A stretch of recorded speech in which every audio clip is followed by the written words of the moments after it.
Pernah dengar istilah Jawa sentris? Di Indonesia sejak merdeka, banyak daerah yang protes. Semua kekuasaan kembali ke Jawa.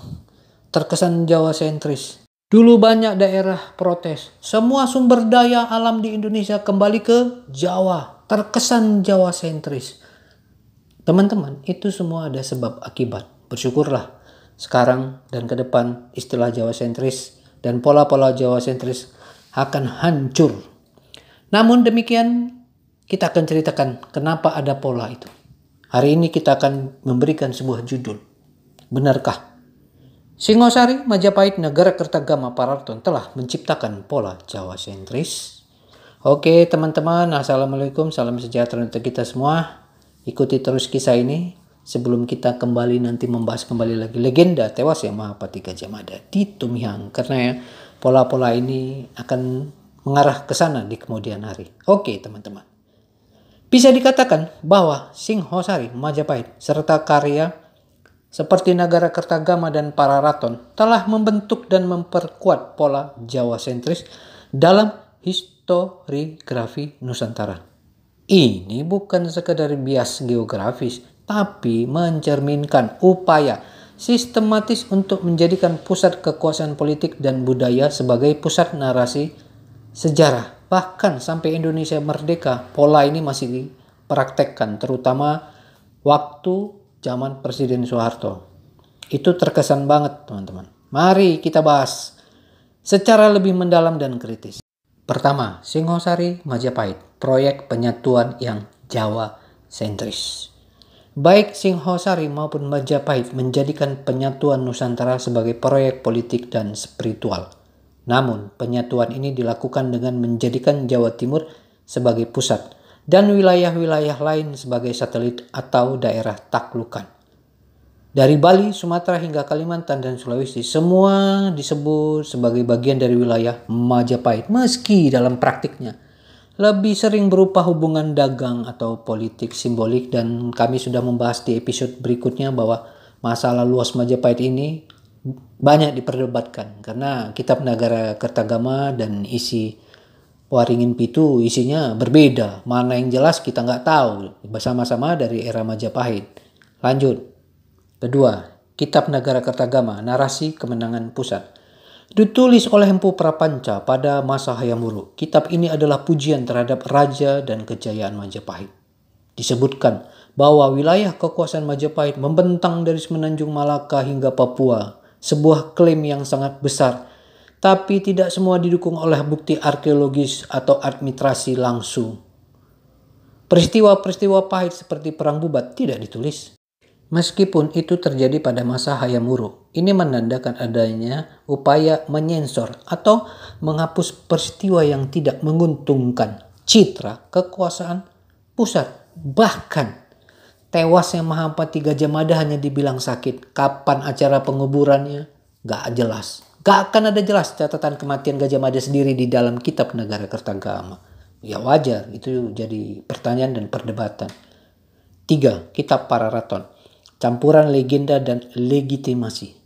Meski anonim dan penuh dengan unsur mitologis, Pararaton tetap digunakan untuk membentuk garis suksesi politik dan spiritual raja-raja Jawa Timur. Sumpah Palapa Gajah Mada misalnya menjadi dasar pembenaran ekspansi Majapahit. Meski wilayah yang disebut belum tentu benar-benar ditaklukkan, bahkan Sumpah Palapa ini digunakan juga awal-awal kemerdekaan Indonesia. Padahal Sumpah Palapa itu tidak ditulis di kitab Negara Kertagama, tapi di kitab Pararaton. Sementara kitab Pararaton kitab tak jelas, bias semuanya. Lanjut, tidak ada tokoh dari luar Jawa seperti Aditya Warman di Sumatera yang diangkat setara dengan tokoh Jawa dalam kitab ini. Padahal mereka sangat besar. Bahkan kitab Negara Kertagama sendiri atau Pararaton dulu selalu jadi patokan untuk sejarah di Indonesia ini. Oh, tidak tertulis dalam kitab Negara Agama, tidak sah. Oh, tidak tertulis di dalam kitab Pararaton, gak sah. Semuanya harus sesuai kitab Pararaton. Itu dulu bos, dulu. Belum secanggih sekarang teknologi. Dulu boleh, zaman Pak Harto boleh kau buat kayak gitu. Zaman sekarang gak bisa. Banyak sekarang teknologi bisa tembus kemana aja. Informasi luas. Lanjut. 4. Perang Bubat dan pembunuhan Kebo Iwa, simbol sentralisasi kekuasaan. Kedua tragedi ini terjadi di wilayah pusat Majapahit, bukan di medan yang perang luar. Ini menunjukkan bahwa pusat kekuasaan tidak hanya mengalahkan, tapi juga mempermalukan lawan dari luar Jawa. Baik Sunda maupun Bali memiliki kekuatan budaya, spiritual, dan militer yang kokoh. Maka mereka tidak dikalahkan di medan tempur, tapi dijebak di jantung kekuasaan Majapahit. Cerita-cerita itu tersebar di mana aja. Pola ini memperkuat kesan bahwa sejarah yang ditulis oleh perspektif Majapahit adalah sejarah kemenangan pusat atas pinggiran. Itu kisah dulu ya, dulu, sekarang tidak. 5. Dampak jangka panjang, warisan Jawa sentris di kurikulum sejarah. Inilah yang pernah selama Indonesia merdeka sering terjadi. Hingga kini narasi resmi sejarah Indonesia masih banyak berkiblat pada Majapahit sebagai simbol kejayaan nasional. Padahal Indonesia dibangun bukan karena Majapahit. Wilayah lain seperti Minangkabau, Tamiang, Sunda, Bali, Maluku hingga Papua jarang ditampilkan sebagai pusat kekuatan sejati. Itu dulu, sekarang sudah beda. Warisan ini membuat banyak narasi alternatif termasuk kisah Aditya Warman, Dia Pitaloka, Kebo Iwa terpinggirkan atau dianggap tidak sah jika tidak masuk dalam kitab pusat. Itu yang kami bilang tadi. Kalau nggak di dalam kitab Paraton tak sah. Padahal Paraton kitab tak jelas. Siapa pengarangnya pun jadi perdebatan. Aditya Warman tidak masuk, sama akhirnya bias semuanya kan, sama kitab Nagara Kertagama kan dulu begitu. Oh kalau nggak ada ini tidak ada tulis di kitab Nagara Kertagama, nggak sah itu. Seolah-olah Indonesia ini semua ditulis dalam kitab, kalau nggak dia tidak benar. Enak kali itu dulu bos, zaman udah berbeda dulu. Lanjut ya. Pola Jawa sentris memang dibangun dan diwariskan oleh narasi Majapahit melalui karya seperti Nagara Kertagama dan Pararaton. Peristiwa seperti Perang Bubat dan pembunuhan Kebo Iwa menunjukkan bahwa pusat kekuasaan tidak hanya mengklaim wilayah, tapi juga mengontrol narasi sejarah. Siapa yang dikenang, siapa yang dilupakan. Tapi itu dulu. Lanjut. Pesan UNESCO yang relevan.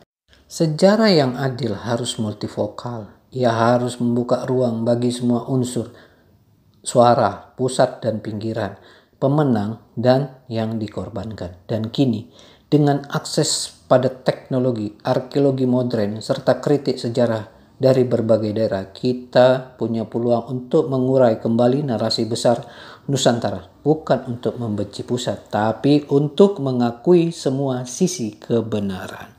Dulu banyak orang, wah kalau tidak sesuai kitab Nagara Kertagama nggak sah itu penemuan-penemuan di luar Jawa. Kalau tidak sesuai Pararaton itu dulu bos. Sekarang UNESCO mengatakan bahwa kitab Nagara Kertagama bukan kebenaran tunggal. Itu yang akan diikuti oleh banyak pihak mulai sekarang. Lanjut. Pernyataan ini adalah ajakan penting untuk meluruskan sejarah secara adil dan multivokal. Bukan dengan amarah, tapi dengan kejujuran. Mari kita uraikan maknanya secara menjelas. Pertama, teknologi sebagai alat pembuka kebenaran.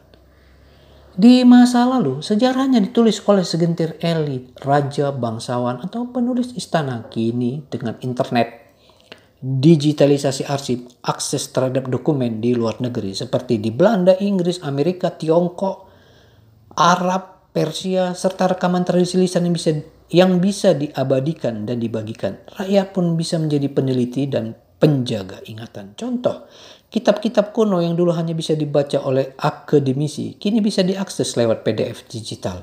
Bahkan di Belanda pun bisa kita melihatnya. Laporan arkeologi, peta kolonial, dan catatan misionaris kini bisa ditelusuri siapa saja, dari mana saja. Kedua, arkeologi modern, fakta yang tak bisa ditutupi. Teknologi pemindahan data LIDAR, penanggalan karbon, dan ekskavasi modern membuka fakta-fakta baru. Situs seperti Gunung Padang, Padang Lawas, situs di Aceh Tamiang menunjukkan keberagaman pusat peradaban, bukan hanya Jawa. Jejak Bhairawa Tantra, Arca, Heruka, sisa-sisa spiritual lokal membuktikan bahwa ada banyak pusat kosmis yang hebat di luar Majapahit. Ini berarti narasi sejarah tak bisa lagi hanya dikendalikan oleh pusat. 3. Kritik sejarah dari daerah, suara pinggiran bangkit. Kritik-kritik dari Sunda, Bali, Batak, Minangkabau, dan daerah lainnya mulai terdengar dan lebih lantang. Dengan teknologi sekarang, YouTube, Facebook, apapun itu bisa lebih hebat, lebih cepat. Lalu ada pertanyaan, kenapa dia Pitaloka tidak dijadikan pahlawan nasional? Lalu, mengapa Kebo Iwa dilupakan padahal ia sakti dan setia? Mengapa Aditya Warman, penguasa Sumatera yang besar, punya peran penting di Majapahit, hanya disebut lewat catatan kecil? Ini bukan sekedar nostalgia daerah, melainkan usaha mengembalikan keseimbangan sejarah. Ingat, usaha mengembalikan keseimbangan sejarah. Agar tidak hanya pemenang yang didengar, tapi juga yang dikorbankan. Dan pertanyaannya, yang menang juga siapapun belum jelas, ya kan? Menang katanya Majapahit. Gajah Mada tewas pun tak tahu di mana kabar. Kitab luas daerahnya aja masih bertentangan isi kitab Nagara Kertagama dengan Prasasti Waringin Pitu. Lanjut.